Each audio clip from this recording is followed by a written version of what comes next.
മനസ്സിലായോ? പിന്നെ മനസ്സിലായി. ആർക്കാ മനസ്സിലാവാത്ത? എങ്ങനെ അറിയാം?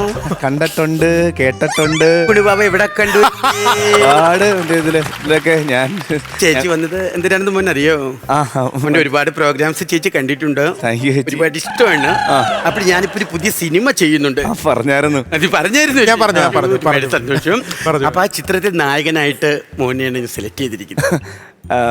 ഞാൻ അവിവേകത്തിലെങ്കിൽ എന്നോട് പൊറുക്കണം. ഏത് വേഗത്തില്? അവിവേകവാദം. അമ്മയ്ക്ക് മൊത്തം ജ്ഞാനമായതുകൊണ്ടൊന്നും കേരളത്തില്ല. ഞാനിത് ഇനി എന്തെങ്കിലും ഒരു തിരക്കാണോ അല്ല ചെയ്യത്തില്ലെന്ന് പറഞ്ഞാൽ എന്നെ തുപ്പോ എറിയത്തോ ഒന്നും ചെയ്യത്തില്ലായിരിക്കുമല്ലോ. ഒന്നും ചെയ്യൂല, ഞാൻ വാരി എറിയും. ആ പരിപാടി വേണ്ട. ഞാനൊരു കാര്യം പറയാം. എന്റെ മനസ്സിൽ ഇപ്പൊ നായകനായിട്ട് മോൻ മാത്രമേ ഉള്ളൂ. ജീവ എന്റെ ഭാഗ്യം. അയ്യോ, പക്ഷെ എന്താന്നറിയോ, എനിക്ക് ജീവ എന്താ സംബന്ധിച്ച് വൈറലാകാം. എനിക്ക് മനസ്സിലാവുന്നുണ്ടല്ലേ? സീരിയസ് കൂടെ നിന്നവരൊക്കെ എവിടെയാക്കിയെന്ന് അറിയോ? എന്നെ എന്താന്നറിയോ, അത് ഞാൻ ഇങ്ങനെ പെട്ടെന്നുള്ളൊരു സാധനമൊന്നും എനിക്ക് അറിയത്തില്ലായിരുന്നല്ലോ. ഇത് പെട്ടെന്നല്ല, ഇത് ഒത്തിരി നാളായിട്ട് വൈറലായി.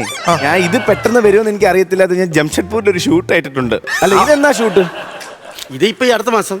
അടുത്ത മാസമാണെങ്കിൽ ഞാൻ എന്റെ അടുത്ത മാസമേ വരുള്ളൂ. അതാണ് ജംഷഡ്പൂരിലായതുകൊണ്ട്. പിന്നെ ജാടയാണ് ഞാൻ പറഞ്ഞ എന്റെ അടുത്ത് കുള്ളടിച്ച് തുപ്പുകയായി. ഞാൻ എന്തുവായിരുന്നു?